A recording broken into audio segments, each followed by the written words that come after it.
إلى الله بإذنه وسراجا منيرا الذي كان وجهه يتلألأ كالقمر ليلة البدر لا نبي بعده ولا رسول بعده وهو خاتم النبيين صلى الله تعالى عليه وعلى آله وأصحابه وأتباعه وأزواجه وذرياته أجمعين.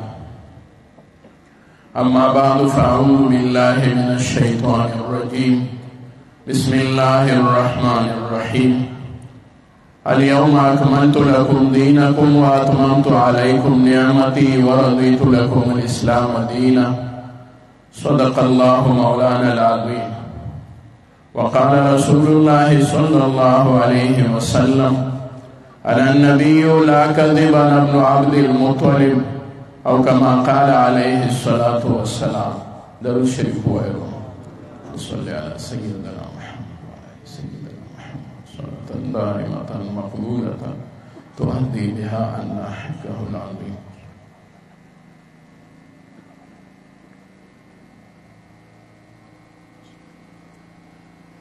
حضراتو ډیر قابل قدر او قابل صد احترام علماء کرام، شيوخ الحديث،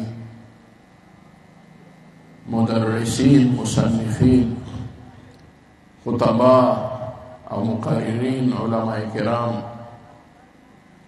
تشریف فرماون دي او چا حضرات خپل بیانونه فرمایلو او څوک انشاءالله بیانونه کوي.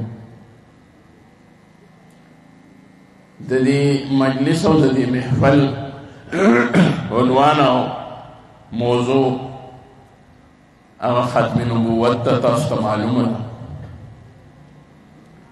د دې دوه پهلو دي. یو دا چې د نبي علیه الصلاة والسلام مبارک د تاج د ختم نبوت او د هغې د لوی منصب د ختم نبوت د هغې وضاحت هغه وشي. او دویمه پهلو د دې کانفرنس او مجلس چې اهم ده هغه کومه ده چې نبي علیه السلام سره زمونږ ستاسو هغه مینه پیدا شي د کومې مینې مطالبه چې د مدینې جانان زمونږ ستاسو نه کړې ده. لا یؤمن احدکم حتی اکون احب الیه من والده وولده والناس اجمعین. تاسو کې به مؤمن تر هغه ساعته محبوب فرمایي هغه به نشي څوک تر کومې چې ورته زه د هغه نه د هغه د بچو نه او د هغه د پلار نه سیوا او د ټولو خلکو نه سیوا خوږ نشم. دا سړی باړو مؤمن دی. نو د محبت دپاره دا مجلس او کانفرنس منعقد شوی دی. زه مختصر وخت کې ستاسو وړاندې یو خبره ږدم او هغه ده د محبت دپاره ضروري دا ده چې بنده هغه شي سره محبت کوي چې هغه یې لیدلی وي. که چېرې داسې نه وي چې هغه یې اورېدلی وي، که چېرې داسې نه وي چې هغه یې محسوس کړی وي. نبي علیه السلام مونږ او تاسو نه دی لیدلی، خو د نبي علیه الصلاة والسلام مبارک خبرې هغه مونږ ته الحمدلله را رسېدلې دي. او احساس او محسوسېدل څه دي؟ هغه دا دي چې د کائناتو کې دا څه وینئ او څه ښایست وینئ دا د مدینې د جانان برکت دا یې محسوسېدل دی. ټول یو ځل درود شریف ووایو.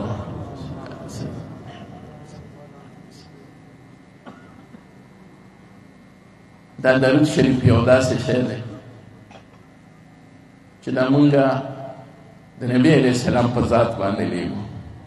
علما ناست دي، که مونږ په بل نبي باندې وموهو د هغه نوم سره سلام وو نو خپل نبي پکې خامخا یادو. موسی علی نبینا وعلیه السلام وجه سره علما وایي چې براه راست درود دا د نبي علیه السلام په ذات باندې دی. ولې الله رب العزت حکم کړی دی قرآن مجید کې یا ایها الذین آمنوا صلوا علیه وسلموا تسلیما. مونږ ټول درود شریف ووایو.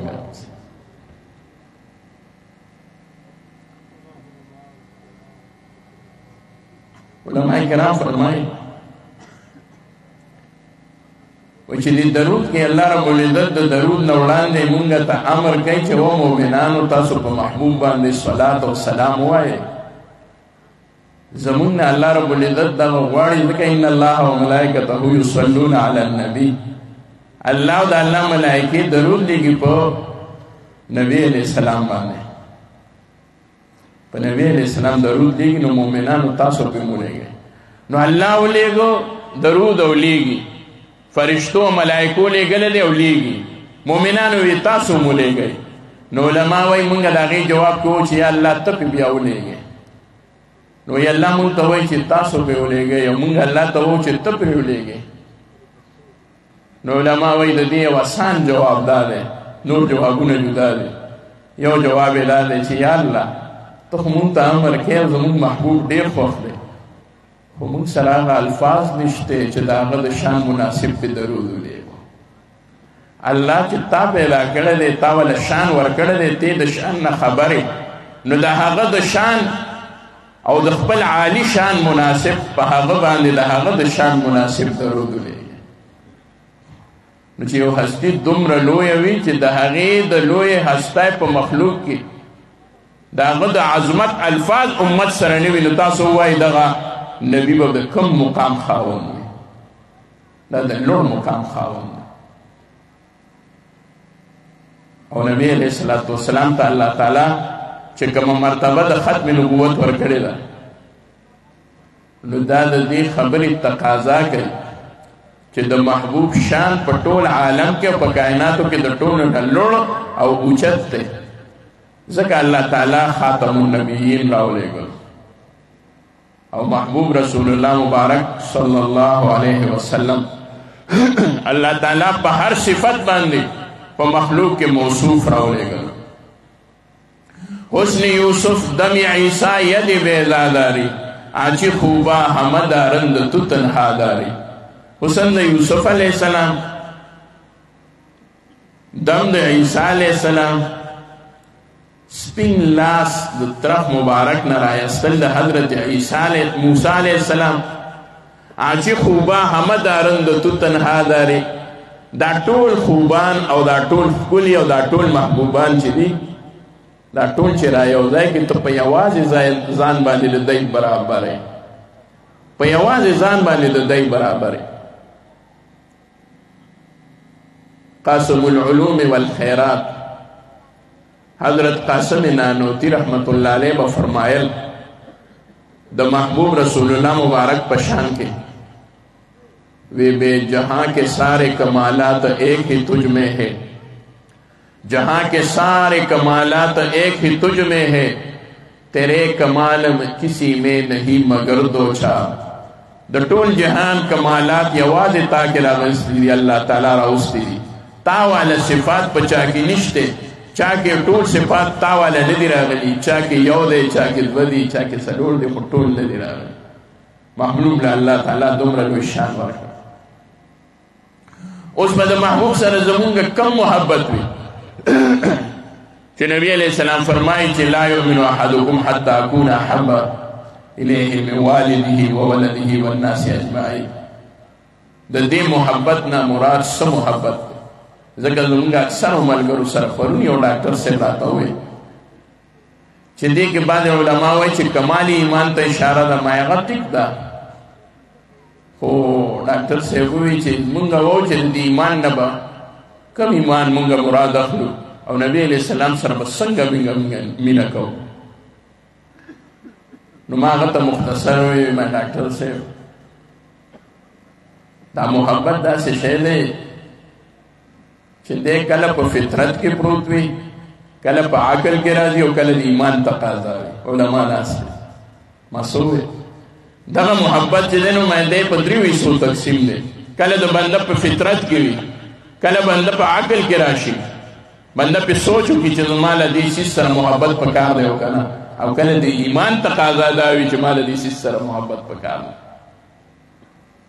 نو طبیعت او فطرت کې چې کوم محبت وي هغه د مور او پلار وي، د بچو وي، د بیبي وي، دا د بنده په فطرت کې وي.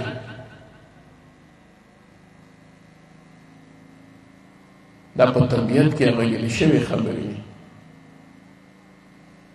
په عقل کې هم د بنده یو محبت پروت وي.